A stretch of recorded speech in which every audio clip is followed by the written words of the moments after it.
दोस्तों, उज्जवल परिवार फिर हाजिर हुए आप लोगों के बीच में अपनी क्लास लेकर के और शुरू करते हैं आज की क्लास। लेते हैं पहले क्वेश्चन एज ऑन 13 जुलाई। चलिए भाई, सबसे पहले तो रिक्वेस्ट आप लोगों से क्लास को शेयर किया करो, ठीक है। चलो लेते हैं पहले क्वेश्चन जो कि आपका चर्चा के अंदर भाई क्वेश्चन नंबर 1 है नेशनल। क्वेश्चन नंबर 1 है भाई आपका question number 1, national conclave on science and minerals. चर्चा में आपका national conclave, national conclave on science and mineral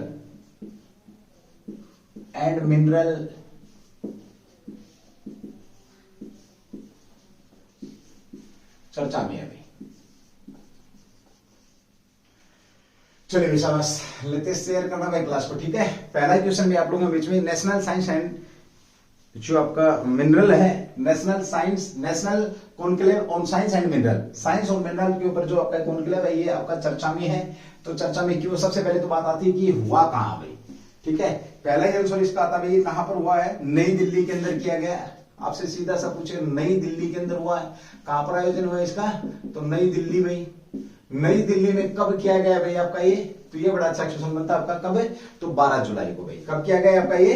12 जुलाई को ये आपका कॉन्क्लेव का आयोजन किया गया है। 12 जुलाई 2022 को इसका क्या किया गया है? आयोजन किया गया। अगला क्वेश्चन लेते हैं यहाँ पे जो बनेगा भाई, इसके अंदर अगर मैं बात करूं आपकी, तो इसे पहली बार कब किया गया था इसका आयोजन?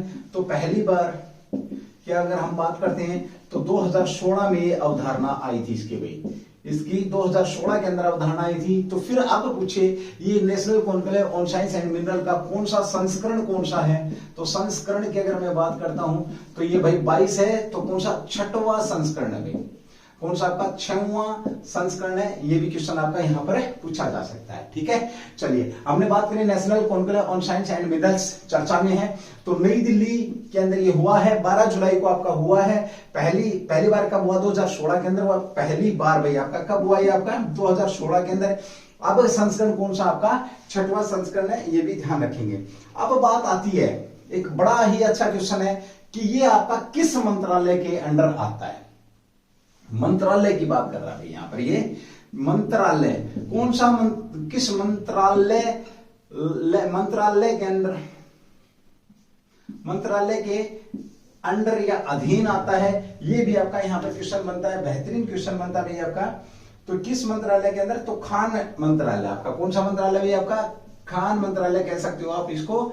जल्दी से कमेंट्स करके मुझे पूरा मंत्रालय का नाम लिख करके भेजेंगे, सर इस मंत्रालय के अंदर ये आपका आता है। अच्छा क्वेश्चन है भाई, ठीक है। चलिए अगले क्वेश्चन की ओर बात करते हैं। उद्देश्य क्या है यहाँ पर भाई? उद्देश्य की अगर मैं बात करता हूं इसका उद्देश्य ये है क्या एक्चुअल में? तो ये उद्देश्य से क्लियर हो जाएगा। केंद्र प्लस राज्य के जो सरकारी अधिकारी हैं उनमें उद्योगों के लिए क्या करना भाई? उनमें उद्योगों के लिए आपस में सामंजस्य बैठाना। तो क्या कह सकते हो आप इसको? केंद्र आपका केंद्र प्लस राज्य है। क्या भाई आपका? केंद्र प्लस राज्य जो दोनों हैं, दोनों के सरकारी जो ऑफिसर्स हैं, सरकारी जो अधिकारी हैं, इन अधिकारियों में उद्योगों के लिए, किसके लिए भी? उद्योगों के लिए क्या करना भाई? के लिए सामंजस्य बैठाना या आपस में इनका क्या कराना? जानकारी या एक दूसरे के बारे में कह सकते हैं समझ को बढ़ाना, ये इसका उद्देश्य रहा है। और ये भी आपका कंक्लूजन कहां पर किया गया है? तो ये आपके बीच में है भाई, ठीक है। नई दिल्ली के अंदर हुआ है। ये अच्छा क्वेश्चन है, ये आपके बीच में पूछा जा सकता है भाई, ठीक है। चलिए अगले क्वेश्चन की बात करते हैं, क्वेश्चन नंबर 2। इसका अगर स्क्रीनशॉट वगैरह लेना है तो ले सकते हैं भाई। चलिए अभी जब यहाँ पे क्वेश्चन आया आपका, तो क्वेश्चन बना, कौन सा क्वेश्चन बना आपका भाई? 12 जुलाई को। कब आयोजन किया गया था इसका? तो 12 जुलाई को। तो यहां पर एक और 12 जुलाई को लेकर के एक शानदार क्वेश्चन आपके बीच में बनता है। वो क्वेश्चन भी आप एक बार जरूर नोट करेंगे और मे भी शायद आज की क्लास का सबसे बेस्ट क्वेश्चन हो सकता है, क्योंकि ये क्वेश्चन काफी बार रिपीटेशन के अंदर एग्जाम के अंदर पूछा गया है। 12 जुलाई को कौन सा दिवस मनाया जाता है? 12 जुलाई को कौन सा दिवस मनाया जाता है? यानी कि कल मनाया गया, जो चर्चा में भाई आपका जो फुल्ली चर्चा में है, चर्चा में है भाई। चलिए बात करते हैं, शायद आप लोगों को पता हो, नहीं पता हो तो ये क्वेश्चन आपका है, ये बता दिया आपको, डब्बे वाला क्वेश्चन है, क्वेश्चन नंबर 2 आपका भाई। ठीक है, डब्बे वाली बात करें तो आप समझ सकते हैं, डब्बे के अंदर जलेबी भी मिल सकती है, बर्फी भी मिल सकती है, हाँ है ना, काजू कतरी भी मिल सकते हैं। चलिए भाई, 12 जुलाई 2022 को कौन सा दिवस मनाया गया, ये इतना इंपॉर्टेंट क्वेश्चन है, मैं इसके ऊपर जोर दे क्यों रहा हूं। ठीक है, ओके सॉरी भाई। नंबर 1, पहली बात तो आपका ये मनाया जाता है मलाला दिवस भाई, मलाला दिवस। ये मलाला दिवस है क्या भाई? मलाला यूसुफजई एक लड़की थी, जिस लड़की ने पूरी दुनिया को यह दिखा दिया कि अगर लड़कियां चाहे तो क्या नहीं कर सकती हैं। मलाला यूसुफजई की अगर मैं बात करता हूं, इस 13 वर्ष की बच्ची को गोली मार दी गई थी। एक्चुअली क्या था कि पाकिस्तान से इसका संबंध, अगर हम बात करें मलाला का, तो इसका संबंध ये क्या कि पाकिस्तान की एक लड़की है, ठीक है, और पाकिस्तान की क्या है, ये लड़की थी भाई, लड़की है। और इस लड़की ने क्या हुआ था, तालिबान के कारण, तालिबान तो आपको पता ही है, तालिबानी कभी नहीं चाहते हैं कि लड़कियां एजुकेटेड हो, लड़कियां पढ़ें, तो इसे पढ़ने के लिए मना कर दिया गया है। तालिबानियों ने फरमान जारी किया कि लड़कियां स्कूल नहीं जाएंगी, और ये स्कूल जबरदस्ती गई रही। ये स्कूल जाते वक्त इसको क्या किया, इसके सिर में गोली मार दी गई, गोली मारी भाई, इसके सिर में गोली मारी। कहां पर गोली मारी? सिर में गोली मारी। लेकिन रहम भगवान का, या समझे भाई ये खुदा को मानते थे, इनके खुदा का कि ये लड़की बच गई। और जब ये लड़की बच जाती है तो ये हार नहीं मानती, और इसने अपने जीवन का एक लक्ष्य बना लिया कि मैं महिलाओं की शिक्षा के लिए, लड़कियों की शिक्षा के लिए लड़ाई लड़ूंगी। और उसके बाद ये पूरे वर्ल्ड के अंदर छा गई ये लड़की।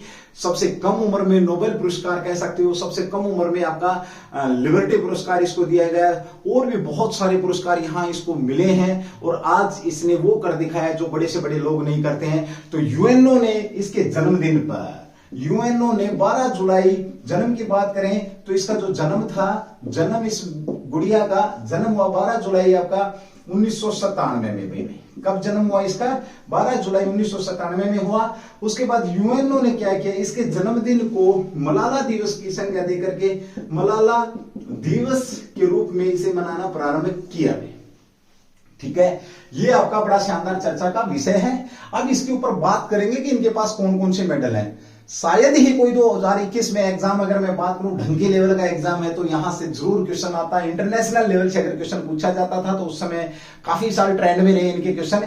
तो अब जब चर्चा में आया है तो ये ट्रेडिशन में आ सकता है क्वेश्चन, ये जरूर ध्यान रखेंगे आप लोग। ठीक है, चलिए भी आगे बात करते हैं इनके ऊपर। जो जो इनके साथ हुआ है उनका एक तरतीब से मैं तुम्हारे को बता देता हूं कि हुआ क्या है। ठीक है, पाकिस्तान की युवा कार्यकर्ता कह सकते हो आप इसको, एक बार मैं रफ करता हूं मैं इसको, ये ध्यान रखेंगे आप। 12 जुलाई को मलाला दिवस मनाया गया है। पाकिस्तानी है, लड़की है, तालिबानियों ने गोली मारी, स्कूल में जाते, स्कूल महिलाओं की शिक्षाओं के लिए इन्होंने क्या किया, काम किया है। जन्म 12 जुलाई 1997 में जन्म हुआ इनका भी। ठीक है, चलिए मलाला दिवस हम बात करते हैं। एक बार यहां ध्यान मेरी तरफ रहेंगे, कॉपी पेन हाथ में रहेगा भाई। सबसे पहले पाकिस्तान की युवा कार्यकर्ता है मलाला, क्या है आपकी मलाला, पाकिस्तान की, सीधा लिख लेंगे, पाकिस्तान की युवा कार्यकर्ता है, युवा कार्यकर्ता है भाई। ठीक है, क्या कार्यकर्ता है मैंने आपको बता दिया, महिलाओं की शिक्षाओं के लिए भी। उद्देश्य महिलाओं बच्चों को अधिकारों के सम्मान में मनाया जाता है। ये जो 12 जुलाई, इसका उद्देश्य क्या मनाने का, तो महिलाओं व बच्चों के सम्मान, महिला व बच्चों के सम्मान में भाई, बच्चों के सम्मान को बनाए रखने के लिए ये आपका दिवस यहां पर मनाने की बात करी है। इनकी कहानी मैंने आपको बताई दी है। जन्म हो गया है, ठीक है, पाकिस्तान में, कहां पर भाई, मिंगोरा में। कहां पर है जन्म स्थान की बात करें तो मिंगोरा के अंदर इनका जन्म स्थान है भैया। जन्म स्थान पाकिस्तान में कहां पर, मिंगोरा के अंदर इनका जन्म हुआ है, ये भी ध्यान रखेंगे। चलिए भाई, उसके बाद बात करते हैं, इन्होंने शिक्षा के लिए आवाज उठाई 2012 में। गोली कब मारी गई थी, गोली की बात करें तो आप देखिए मात्र 15 वर्ष की आयु थी, क्योंकि 97 में पैदा हुई, 12 में गोली मारी गई। 2012 में 2012 में गोली मारी भाई इनके सिर में, ये याद रखेंगे, ठीक है। ओके भाई, उसके बाद आता 2013 में इन्हें मलाला फंड की स्थापना करी। जब ये बच गई, जिंदा रहेगी, तो 2013 के अंदर एक एक पॉइंट है आपका भाई, इन्होंने अपने पिता के समर्थन से या पिता के सहयोग से इन्होंने क्या किया, मलाला फंड की स्थापना करी, यानी कि जो अब पैसा आएगा उससे ये लड़कियों को पढ़ाएंगी, ठीक है। ये भी आपका कब, 2013 के अंदर भाई, ठीक है। ओके, 2014 में क्या किया इन्होंने भाई, कैलाश सत्यार्थी के साथ 2014 में इनको नोबेल पुरस्कार दिया गया। किसके साथ भाई, कैलाश जो सत्यार्थी ये भारतीय हैं, सत्यार्थी के साथ इनको क्या दिया गया, नोबेल पुरस्कार। किसके लिए, बच्चों की शिक्षा के लिए नोबेल पुरस्कार दिया गया। कब, 2014 के अंदर, बाल अधिकारों के लिए। नोबेल पुरस्कार की बात करें तो किसके लिए दिया गया था, तो बाल अधिकारों के लिए। जब इन्होंने लड़ाई लड़ी थी उसको ध्यान में रखते हुए बाल अधिकारों के लिए इन्हें पुरस्कार दिया गया, ये भी आपका। और साथ में भारत के किस व्यक्ति को, तो कैलाश जो सत्यार्थी हैं इनको ये पुरस्कार दिया गया था। ये भी आपका शानदार क्वेश्चन यहाँ पर बनता है।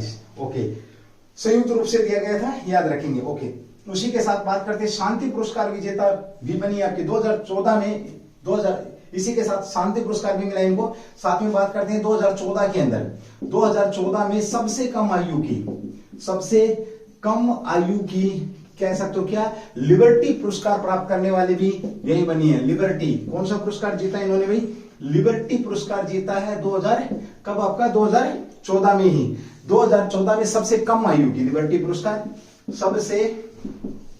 सबसे कम आयु की लिबर्टी पुरस्कार प्राप्त करने वाली भी आपकी कौन है, यूसुफजई मलाला। पूरा नाम इनका यूसुफजई मलाला यहां पर कह सकते हैं, ठीक है। 2014 में इनको विश्व बाल पुरस्कार दिया गया। यहां पे लिख रहा हूं मैं आपका, 2014 के अंदर इन्हें क्या दिया गया, 2014 में विश्व बाल पुरस्कार भाई, विश्व बाल पुरस्कार भी कब दिया गया इनका, 2014 के अंदर दिया गया। ये भी आपका शानदार क्वेश्चन यहाँ पे बनता है। विश्व बाल पुरस्कार कब दिया इनको, 2014 के अंदर दिया है, ये भी याद रखेंगे, ठीक है भाई। ओके, 2015 में इनको लेबनान में इन्होंने क्या किया था, 2015 में लेबनान के अंदर, लेबनान में जो सीरियाई जो गृह युद्ध था उस समय, तो यहाँ जो शरणार्थी जो लोग थे, सीरियाई जो गृह युद्ध में फंसे हुए, सीरियाई गृह युद्ध के कारण आए थे, तो उनकी लड़कियों के लिए क्या खोला, स्कूल खोला इन्होंने। तो ये भी यहाँ पर याद रखेंगे 2015 के अंदर भी, ठीक है। कुछ पॉइंट यहाँ पे लिख रहा हूं भाई अपना आपके, ठीक। चलिए भाई, अगली बात करते हैं। 2017 में यूएनओ ने राष्ट्र शांति दूत के रूप में नामित किया। 2017 में किसके द्वारा भाई, यूएनओ ने क्या किया है, राष्ट्र शांति दूत के रूप में नामित किया। ये भी अच्छा क्वेश्चन आपका बनता है, ठीक है। ओके, उसके बाद 2022 में डब्ल्यूसीपी ने डेकेड चाइल्ड राइट्स हीरो चुना। कब भाई आपका, 2022 में किसके द्वारा आपका भाई, डब्ल्यूसीपी ने डिकेड चाइल्ड राइट्स हीरो चुना। डिकेड चाइल्ड राइट्स हीरो इनको चुना है भाई, ठीक है। ओके, ये थी आपकी यूसुफजई मलाला, याद रखेंगे भाई। बड़ा ही बेहतरीन क्वेश्चन था, बड़ा ही शानदार क्वेश्चन था। एक बार फिर रिवाइज कराऊंगा क्योंकि इंपोर्टेंट क्वेश्चन है भाई आपका, और आपको इसके बारे में पता होना चाहिए, ठीक है। एक बार आप ना इसका स्क्रीनशॉट ले लो, फिर बाद में रिवाइज कराता हूं आपको। एक बार जल्दी से स्क्रीनशॉट लेंगे भाई, ठीक है। चलिए भाई, क्वेश्चन नंबर 2 था। क्वेश्चन नंबर 2 मेरा था 12 जुलाई को कौन सा दिवस मनाया जाता है, या 12 जुलाई को यानी कि कल कौन सा दिवस मनाया गया था। तो दोस्तों याद रखना, मलाला यूसुफजई दिवस मनाया गया था। किस लिए, इन्होंने बाल अधिकारों की यानी कि बाल शिक्षा यानी कि महिलाओं की शिक्षा के लिए इन्होंने क्या किया था, महिलाओं की शिक्षा के लिए इन्होंने काम किया था। आपको बता देता हूं कि जो मलाला यूसुफजई हैं ये पाकिस्तान से हैं, पाकिस्तान की रहने वाली हैं, युवा सामाजिक कार्यकर्ता कह सकते हो। इन्होंने लड़कियों की शिक्षा के खिलाफ जो तालिबानी थे उनके खिलाफ कदम उठाया इन्होंने, ठीक है। पहली बात यह है कि जब ये स्कूल जाने के लिए इनके ऊपर पाबंदी लगा दी थी तो इन्होंने बगावत करी और ये स्कूल जाना शुरू किया। स्कूल जाना जब शुरू किया गया तो कब भाई, 2012 के अंदर इनको गोली मारी गई।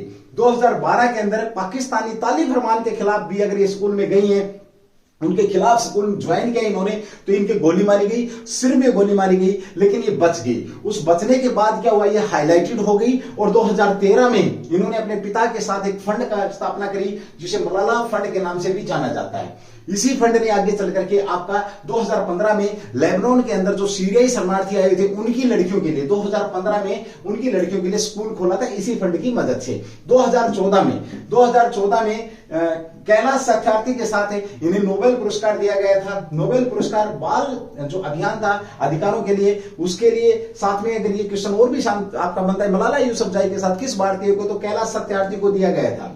ठीक है, ओके। उसके बाद बात करते हैं भाई 2014 के अंदर ही विश्व बाल पुरस्कार इनको दिया गया था। 2015 में मैंने आपको बता ही दिया है। 2014 के अंदर सबसे कम आयु की लिबर्टी जो पुरस्कार था वो भी ये प्राप्त करने वाली थी। सबसे कम आयु में लिबर्टी पुरस्कार भी यूसुफजई जो मलाला थी उन्होंने ही जीता था WCP द्वारा। 2022 में आपका कौन सा जो डिकेड चाइल्ड्स राइट्स हीरो जो पुरस्कार था उससे नामित किया, ये भी आप लोगों के बीच में है। साथ ही 2017 में यूएनओ ने राष्ट्रीय जो शांति या कह सकते हैं राष्ट्रीय शांति दूत के रूप में नामित किया, ये भी आपका शानदार क्वेश्चन बनता है। 2012 में गोली मारी गई है। सबसे पहले तो बात बता दूं, देखिए 12 जुलाई 1997 को एक लड़की का जन्म हुआ जिसका नाम था मलाला यूसुफजई। पैदा कहां पर हुई है, पाकिस्तान के अंदर हुई है, मेमोरा नामक स्थान पर। पहला क्वेश्चन। दूसरा क्वेश्चन, महिलाओं की शिक्षा के लिए उन्होंने काम किया और इनके ऊपर जब पाबंदी लगाई गई तालिबान के द्वारा तो तालिबान के विरोध करते हुए इन्होंने स्कूल ज्वाइन किया। जब ये स्कूल जा रही थी तो 2012 के अंदर इनके सिर में गोली मारी गई। इन्होंने हार नहीं मानी और भगवान ने भी इनके सामने घुटने टेके इनके खुदा ने और इन्हें वापस जिंदगी दी है। अब जब ये वापस आई हैं तो 2013 में इन्होंने अपने पिता के साथ मलाला फंड नाम से एक फंड की स्थापना करी है। इस फंड ने आगे चल करके 2015 में जो आपके सीरियाई गृह युद्ध के कारण लेबनान के अंदर जो आपके शरणार्थी आए थे उनकी लड़कियों के लिए स्कूल खोला। इन्होंने पूरी लाइफ जो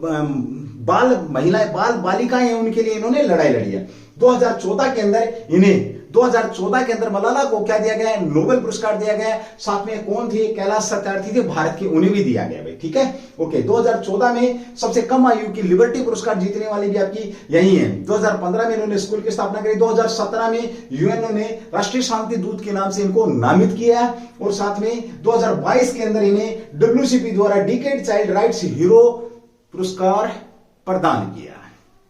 ये थी आपकी मलाला यूसुफजई और यहां से अच्छे क्वेश्चन बनते हैं आपके भाई। और ये था 12 जुलाई कल का दिन जो कि मलाला दिवस के रूप में मनाया गया था भाई। चलिए एक बार रफ करते हैं उसके बाद आगे बढ़ते हैं। आज की क्लास का बेहतरीन क्वेश्चन था भाई मेरी तरफ से आप लोगों के लिए, और जो खास करके जो लड़कियां सुन रही हैं उनके लिए तो है ही है कि इस प्रकार से भी आप दुनिया का भला कर सकते हैं जिस प्रकार से आपके बीच में मलाला यूसुफजई ने उन लड़कियों के लिए लड़ाई लड़ी जो कि बारूद के ऊपर बैठी थी, जिनको सिर्फ और सिर्फ घर की सामग्री ही समझा जाता था। वहां पर उन्होंने लड़ाई लड़ करके अपना जो दिखाया है जोश वो आपके बीच में। कितने मेडल थे, कब कब मिले, ये सारे के सारे क्वेश्चन आपके बीच में मैंने दे दिए हैं। चलिए अब क्वेश्चन नंबर 3 आपका भाई चर्चा के अंदर है देवघर।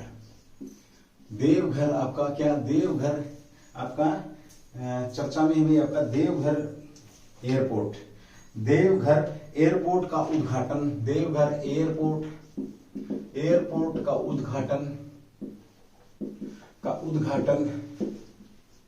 उद्घाटन किसके द्वारा किया गया है, किसके द्वारा किया गया, जो कि आपका चर्चा में है। देवघर एयरपोर्ट की बात हो रही है तो देवघर एयरपोर्ट का उद्घाटन किसके द्वारा किया गया, आपका चर्चा में। तो सीधी सी बात करें झारखंड के अंदर भी आपका कह सकते हो आप। देखिए यहां पर हम बात करते हैं देवघर का उद्घाटन जो किसने किया। उद्घाटन की अगर मैं बात करूं, उद्घाटन की अगर हम बात करते हैं तो ये किया किसने भी, PM मोदी द्वारा उद्घाटन किया गया, नंबर 1। नंबर 2 यहां पर कौन थे आपके, नागरिक उड्डयन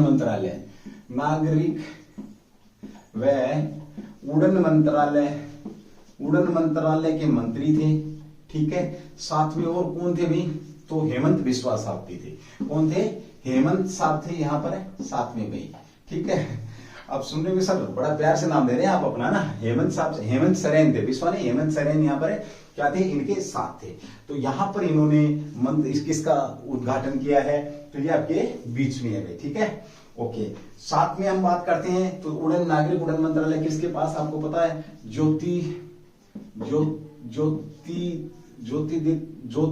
ज्योतिरादित्य सिंधिया, जो सिंधिया साहब हैं, उन्हीं के पास है। और वर्तमान में इनके पास एक और मंत्रालय है, पूछ लेगा तो वो मंत्रालय कौन सा भाई, अतिरिक्त दिया गया है, इस्पात जो मंत्रालय है वो भी इनको दिया गया, इस्पात मंत्रालय, ठीक है। ओके, अब इन्होंने बड़ी लंबी चौड़ी जानकारी वहां पे दी है कि किस प्रकार से भारत ने जब 70 साल आजाद हुए तो 70 साल में केवल 64 आपके एयरपोर्टों का उद्घाटन किया गया है, लेकिन पिछले 5 साल में अगर आप देखेंगे तो इन्होंने बहुत बड़ा आंकड़ा दे दिया है, ठीक है। इन्होंने क्या बोला है कि 8 वर्ष में 70 वर्षों में आपके जो हवाई अड्डे हैं वो बहुत कम हैं। कितने हैं 70 वर्ष में आपके, 64 थे 70 वर्ष में, कितने भाई आपके 64, ठीक है। और 8 वर्षों की अगर मैं बात करूं तो इन्होंने बहुत बेहतरीन नए हवाई अड्डों की यहां पर स्थापना करी है, बहुत सारे 463 हवाई रूट भाई। ये क्वेश्चन आपके लिए है, फिगर बताएंगे मुझे कि 8 वर्ष में जो बीजेपी ने कितने हवाई अड्डों की स्थापना करी 70 वर्ष में, तो ठीक है। पिछले 70 वर्ष में क्या हुआ है और अब कितना अंतर बताओ मुझे, तुम इसको छोड़ दो, अंतर बताओ मुझे एक बार जल्दी से कमेंट्स करके कि 70 वर्ष में, यानी कि इनका सीधा सा मतलब कांग्रेस के ऊपर था, या यहां पर हम क्वेश्चन को समझते हैं कि भारत में कुल कितने हवाई अड्डे हैं, अंतरराष्ट्रीय की ही बात करेंगे भाई, ठीक है। अंतरराष्ट्रीय हवाई अड्डे कुल कितने हैं, 463 आपके क्या है, हवाई रूट हैं। हवाई रूट कितने हैं, 463 हैं। यहाँ पे एक चीज और ध्यान देंगे, और इसका जो टारगेट रखा गया है वो क्या, 1000 हवाई रूटों का टारगेट है। इतने ये रूट बीजेपी गवर्नमेंट आपकी पूरा करने वाली है भाई, ठीक है।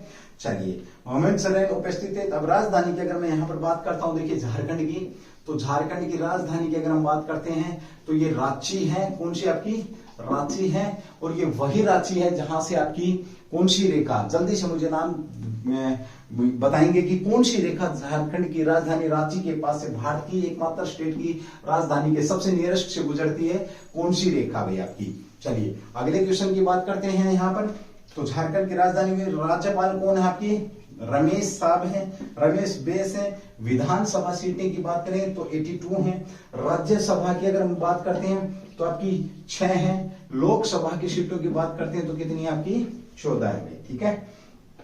चलिए भाई, अगली बात यहां पर आपके बीच में अगले क्वेश्चन में आएगी, एक बार इसको बात करते हैं। देवघर एयरपोर्ट का क्या क्या इन्होंने भाई उद्घाटन किया, प्रधानमंत्री मोदी के साथ हेमंत सोरेन थे जो कि सीएम साहब हैं, ठीक है, सीएम हैं अभी फिलहाल। और साथ में हम बात करते हैं यहाँ पे और कौन है आपके, यहाँ पर आपके नागरिक उड्डयन मंत्रालय के मंत्री ज्योतिरादित्य सिंधिया, जिन्होंने बहुत बड़ी बात बोली। उन्होंने बोला कि पिछले 70 साल में जितनी एयरपोर्ट नहीं बनी उससे ज्यादा हमने 5 साल में एयरपोर्ट यहाँ पर बना दिए हैं। उन्होंने बात करी कि भाई 463 हमने हवाई रूट तय किए हैं, बनाए हैं, या ये कहें कि हैं फिलहाल छोटे बड़े। और साथ में अब उन्होंने टारगेट लिया 1000 का। रमेश साहब क्या है झारखंड के राज्यपाल हैं। विधानसभा सीटों की बात करें तो 82 है, राज्यसभा की बात करें तो 06 है झारखंड के अंदर। राजधानी रांची है ही। लोकसभा की सीटें कितनी आपकी, 14 है। ये भी आपका शानदार क्वेश्चन यहाँ पर बनता है। चलिए अगले क्वेश्चन की बात करते हैं, क्वेश्चन नंबर 4 में।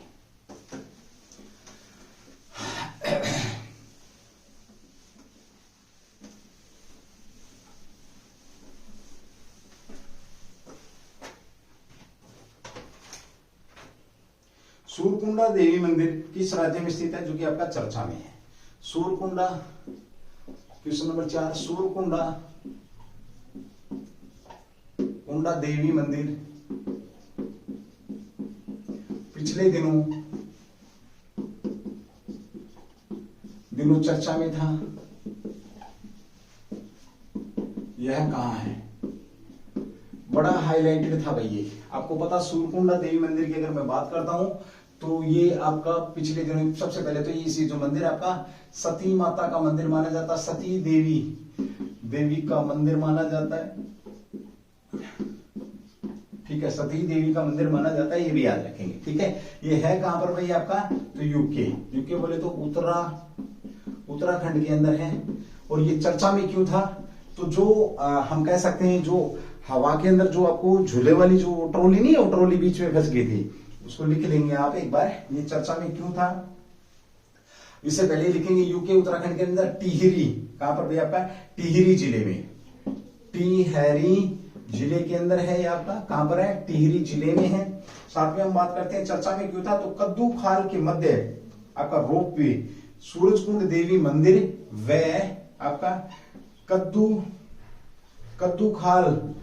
खाल के मध्य रोप वे तकनीकी के कारण, तकनीकी खराबी के कारण क्या हुआ था, के कारण कुछ लोग इस पर फंस गए थे, इसलिए आपका चर्चा में था। ठीक है, तकनीकी खराबी के कारण ये क्या, कद्दू किस किस के बीच में है, ये कद्दू खाल व सूरकुंडा देवी मंदिर के बीच में एक रोपवे है। उस रोपवे में तकनीकी खराबी हुई, जिससे क्या लोग बीच में फंस गए, इसलिए आपका ये चर्चा में था। यह मंदिर सती देवी की स्मृति में मैंने आपको बता ही दिया है। ठीक है, यह भारत की स्थिति कितनी, यह भारत में स्थिति कितनी, 51 जो शक्तिपीठ है, शक्ति जो पीठ है भारत के अंदर, ये पूछे आपसे कितने शक्तिपीठ है, तो 51, और उन 51 में से एक आपका ये भी शक्तिपीठ है। भारत के अंदर कितने शक्तिपीठ हैं आपके, तो 51 शक्तिपीठ है, उन 51 में से एक आपका सूरकुंडा देवी मंदिर है, ये भी आपका शक्तिपीठ में गिनती होती है। ये कितनी हाइट पर आपका, 2700 लगभग मीटर कह सकते हो आप, से अधिक ऊंचाई पर आपका ये 2700 मीटर से अधिक ऊंचाई पर आपका ये मंदिर है। तो ये भी आपका चर्चा में था। उत्तराखंड की मैंने यहाँ पर बात कर दी, सूरकुंडा देवी मंदिर की बात करी। चलिए अगले क्वेश्चन की बात करते हैं, क्वेश्चन नंबर 5 पे, जो कि आपसे पूछेगा, वो संभावना भी रहेगी भाई। ठीक है, शाबाश भाई, क्लास को ना कुछ नहीं करना तुमने। चलिए अगली बात करते हैं, यहाँ पर अभी हाल ही में आपका चर्चा में रहा है, चर्चा में क्या रहा है, खेजड़ी। क्वेश्चन नंबर 5 आपका खेजड़ी चर्चा में है।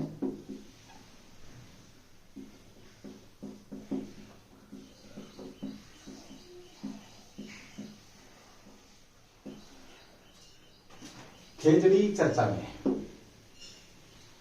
चलो भाई, खेजड़ी चर्चा में क्यों है बता देता हूं आपको। देखिए, ये सबसे पहले तो बात करते हैं खेजड़ी होती क्या है। इसको देसी भाषा में अगर अलग अलग जगह पर अलग अलग नाम से पुकारा जाता है, तो हम यहाँ पर हरियाणा के अंदर इसको किस नाम से जानते हैं, तो जाटी इसको बोलते हैं भाई। क्या बोलते हैं, जाटी इसको बोलते हैं।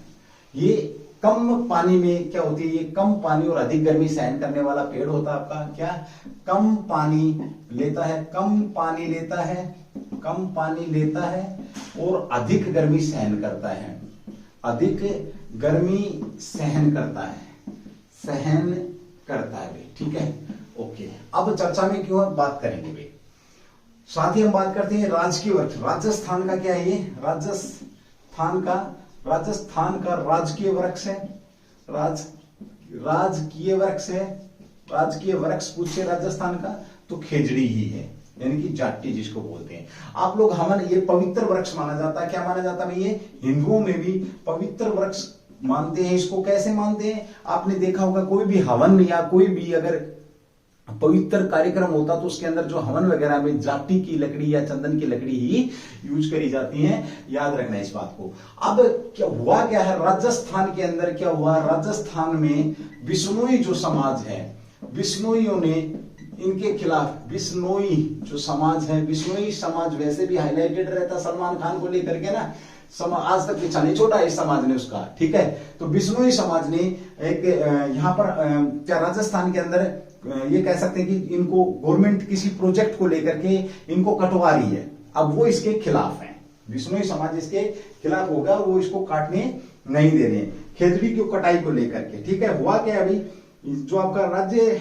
जोधपुर के अंदर है, क्या हुआ आपको पता है, जोधपुर में क्या प्रस्तावित है, 8 सौर ऊर्जा संयंत्र, 8 सौर ऊर्जा संयंत्र आपके क्या है, प्रस्तावित हैं। और इनको लगाने के लिए खेजड़ी, राजस्थान के अंदर जोधपुर के अंदर खेजड़ी हैं, खेजड़ियों को काटा जाएगा और बिश्नोई समाज इसके काटने के खिलाफ है। यानी कि खेजड़ी जो है, खेजड़ी को काटने के खिलाफ काटने के खिलाफ इस समाज ने क्या कर लिया है, बिगुल बजा दिया गवर्नमेंट के खिलाफ। जोधपुर के अंदर 8 सौर ऊर्जा संयंत्र आपके क्या है, प्रस्तावित है और ये सरकार और इनके बीच में ठन चुकी है भाई, ठीक है। ये बोलते हम काटेंगे, बोलते हम नहीं काटने देंगे, ठीक है। चलिए अब बात करते हैं खेजड़ी की। जो आपने जाटी देखी, क्या इसके कोई फल लगता है? यस, इसका प्रसिद्ध फल है जिसको सांगर या सांगरी बोला जाता है, भाई इसका फल भी, इसको वैसे भी खाते थे लोग, गर्मियों के अंदर लगता है, हैजे वगैरह से बचाता है, साथ में इसकी सब्जी भी बनती है, ये भी ध्यान रखना। तो राजस्थान का ये प्रसिद्ध फल भी अगर हम पूछें तो यही है भाई आपका, ठीक है। तो सांगरी या सांगर भाई, ये हरियाणा के अंदर भी मैं कहूं तो महेंद्रगढ़ वगैरह, नानू वगैरह में बहुत सारे पेड़ हैं जाटी के या आपके खेजड़ी के। चलिए भाई अब थोड़ी सी बात करते हैं यहाँ पर राष्ट्रीय पेड़ कौन सा भाई आपका, ये समझ में आ गया आपको खेजड़ी का चक्कर। अब थोड़ा सा एक क्वेश्चन आता है राष्ट्रीय पेड़ की, अगर हम बात करते हैं राष्ट्रीय पेड़ आपका, तो वो है बरगद का पेड़ भाई, बरगद का पेड़, ठीक है। हरियाणा का राजकीय पेड़ की अगर मैं बात करूं, हरियाणा का राजकीय पेड़ क्या है, तो वो क्या है हरियाणा के राजकीय पेड़ की अगर हम बात करते हैं तो ये आपका पीपल है, पीपल। अब अगर हम बात करते हैं राजकीय पेड़ की बात हुई है बरगद और पीपल, इन्हीं दोनों पेड़ों को किस नाम से जाना जाता है?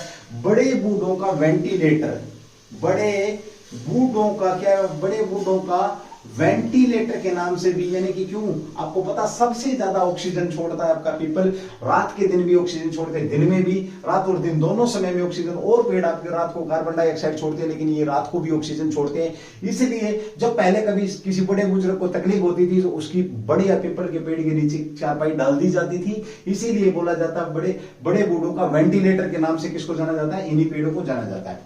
एक क्वेश्चन बड़ा शानदार है भाई, ठीक है, 1-2 दिन में आपका साउंड लग रहा है तो आपको पता है क्वेश्चन कौन सा भाई, हरियाणा की राजकीय मिठाई क्या है?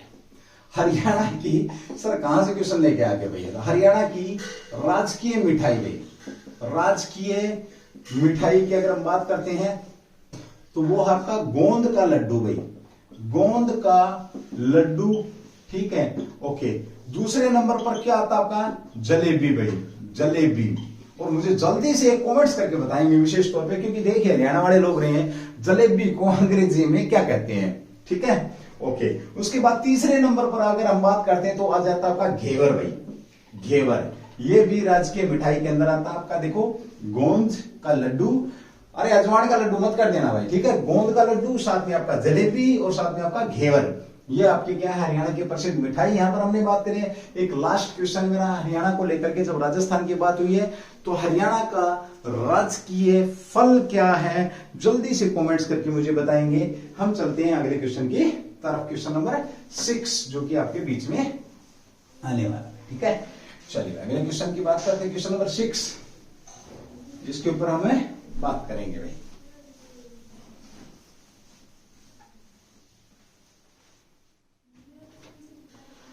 ओके भाई, अभी हाल ही में आपका कौशल विकास, क्वेश्चन नंबर 6,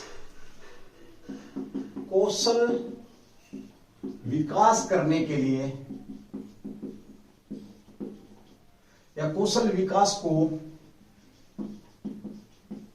बढ़ावा देने के लिए, कौशल विकास को बढ़ावा देने के लिए किस मेले का आयोजन किया गया? हाल ही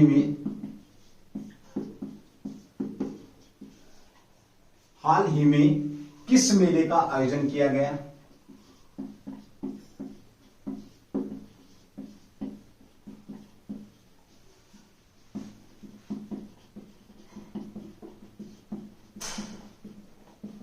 ओके डन, बात करते हैं सीधा सा, तो ये है राष्ट्रीय प्रशिक्षण या प्रशिक्षक मेला।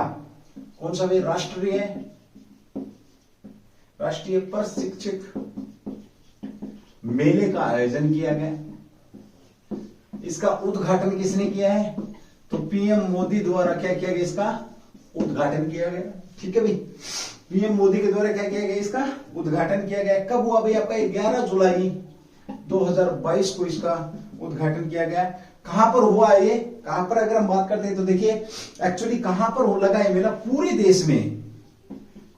देश में 200 स्थानों पर ये मेला लगाया गया है, 200 स्थानों पर ये मेला लगा है, पर मेला लगा है। इसका जो अर्थ है देखिए, कौशल विकास, यानी कि कौशल विकास ये का मतलब ये है कि जो काम करने का जो ढंग है उसको बनाना या उसको बढ़ाना। अब जैसे फॉर एग्जांपल किसी को डांस करना आता है, आप उसको बोलो कि नहीं तू डांस छोड़ दे और तू यूपीएससी की तैयारी कर ले, नहीं, वो गड़बड़ काम हो जाएगा। उसको बोलो ठीक है तू डांस कर, माइकल जैक्सन को भी फेल कर, यानी कि उसी को उसी के क्षेत्र में धकेलना ही। आप इस बात को इस तरीके से समझ सकते हैं। कौशल विकास करना इसका उद्देश्य है। उद्देश्य क्या है इस मेले का, राष्ट्रीय प्रशिक्षण मेले का? तो कौशल का विकास करना भाई, कौशल का विकास करना इसका क्या है, उद्देश्य है। ये भी यहां पर ध्यान रखेंगे, ठीक है।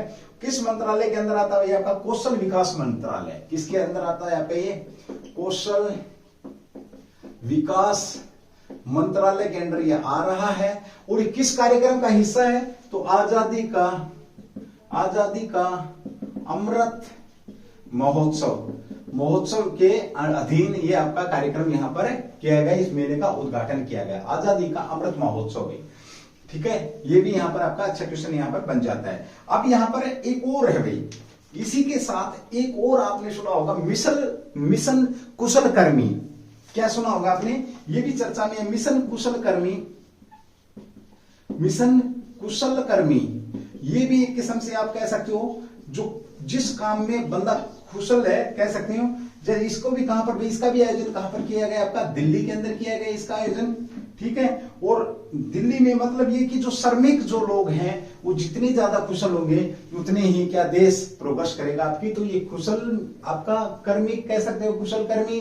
साथ में आप कह सकते हो ये आपका विकास, कौशल विकास मंत्रालय के अंदर आपका जो कौशल विकास जो मेला है इसका आयोजन, प्रशिक्षण, राष्ट्रीय प्रशिक्षण मेले का आयोजन, दोनों का कहीं ना कहीं आपस में एक दूसरे से थोड़ा बहुत कनेक्शन है। तो दोनों के दोनों याद रखेंगे, ये भी एक दूसरे से जुड़े हुए हैं। अच्छा क्वेश्चन था। अगले क्वेश्चन की बात करते हैं, क्वेश्चन नंबर 7 भाई आपका। तो इसका पूछे, इसका उद्घाटन कब किया गया? 11 जुलाई को। कितनी जगह पर किया गया? देश के 200 स्थानों पर किया गया, ठीक है। चलिए क्वेश्चन, अब जब उद्घाटन की बात आ रही है तो एक क्वेश्चन आपका फेमस जो कि आजकल हाईलाइटेड है, जो चर्चा में है ही है, उसकी भी हम यहाँ पर बात कर लेते हैं। तो क्वेश्चन नंबर 7 आपका, आपको पता है अभी हाल ही में प्रधानमंत्री मोदी ने किसका? तो नए संसद पर अशोक स्तंभ का, या अशोक जो स्तंभ है, स्तंभ का उद्घाटन किसने किया? उद्घाटन या लोकार्पण किसने किया? ये भी आपसे पूछ लेगा, लोकार्पण, ठीक है। चलिए इसकी भी बात करते हैं। तो ये भी आपका एक अच्छा क्वेश्चन है। इसकी अगर हम बात करते हैं तो राष्ट्रीय प्रतीक चिन्ह कहेंगे सबसे पहले तो नए जो संसद है आपका।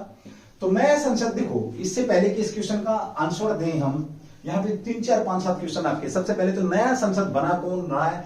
तो टाटा बना रही है भाई। टाटा को ये प्रोजेक्ट दिया गया, किसे दिया गया प्रोजेक्ट? टाटा को दिया गया।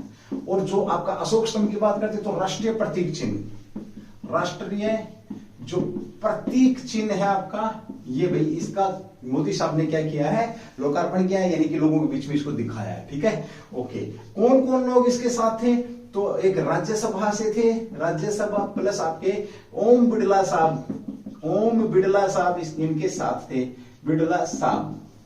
ओके, राज्यसभा से कौन थे? ये क्वेश्चन मुझे जल्दी बताएंगे करके आप लोग जब इन्होंने इसका उद्घाटन किया, ठीक है। ओके, ये जो राष्ट्रीय प्रतीक चिन्ह है जो आपका सारनाथ स्तंभ से लिया गया, ये सारी चीजें आप लोग जानते हैं। ये अब बनाया किसका गया भाई?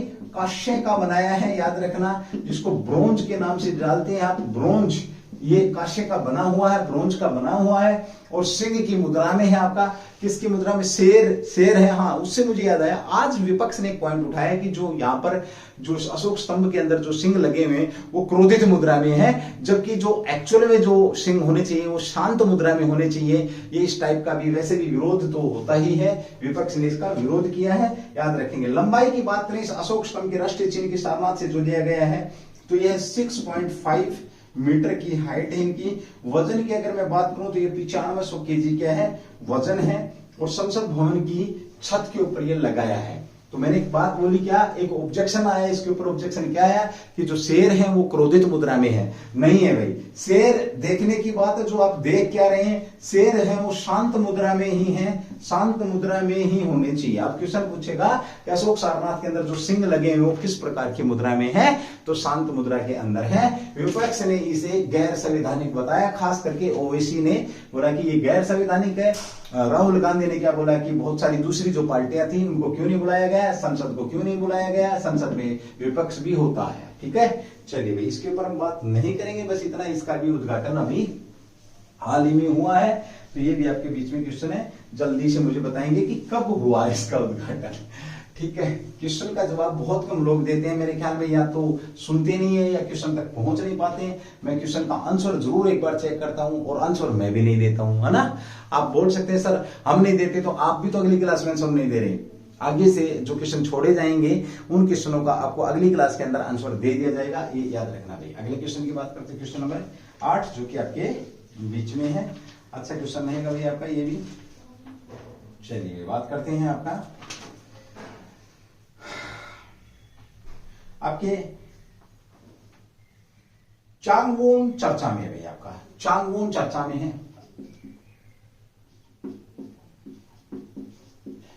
चांगवोन चर्चा में है, इसका संबंध कहां से है?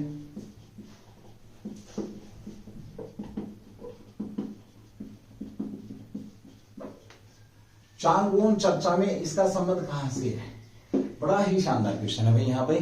ठीक है, याद रखना भाई। चांगवोन की बात करते हैं तो इसका संबंध है साउथ कोरिया से भाई, साउथ कोरिया से संबंध इसका, याद रखना भाई। अब फिर साउथ कोरिया से तो ये चर्चा में क्यों है? यहां पर ये आपका भाई शूटिंग वर्ल्ड कप 2022 हो रहा है, शूटिंग वर्ल्ड कप 2022 हुआ है, जिसके अंदर भारत ने गोल्ड जीता भाई। भारत के कौन है? तो जिन्होंने को अर्जुन बबूता भाई, आपके अर्जुन जो बबूता है, बबूता, इन्होंने क्या जीता है? गोल्ड जीता है, ये याद रखेंगे। क्या मेडल जीता है? गोल्ड इन्होंने जीता है, ये भी ध्यान रखेंगे अर्जुन बबूता के द्वारा भी। ठीक है, ये भी आपके बीच में क्वेश्चन यहाँ पे बन जाएगा। ठीक है, चलिए आज की जो क्लास है उज्जवल परिवार की तरफ से आप लोगों के बीच में इतनी ही रहने वाली है। फिर मिलेंगे एक नए अंदाज में, नए जोश के साथ। थैंक यू, जय हिंद, जय Bharat, do the best. Class को शेयर कर दिया करो। कोई शिकायत या गिला शिकवा है तो एक बार जरूर मेरे से संपर्क करें, आपका दूर कर दिया जाएगा। ठीक है भाई, और मेरी तरफ से आप सब लोगों ने, मेरे पास बहुत सारे लोगों ने, खास करके जो मेरे बड़े विशेष चाहते जो लोग हैं, चाहते लोग मतलब जो मेहनती हैं स्टूडेंट, और सबने मेरे को ना गुरु पूर्णिमा की क्या दी है, शुभकामनाएं दी हैं। तो मैं उन सबको दे रहा हूं भाई, तुम सब मेरे गुरु हो, तुम सब गुरुओं को मेरी तरफ से गुरु पूर्णिमा की बहुत बहुत शुभकामनाएं। थैंक यू, जय हिंद, जय भारत।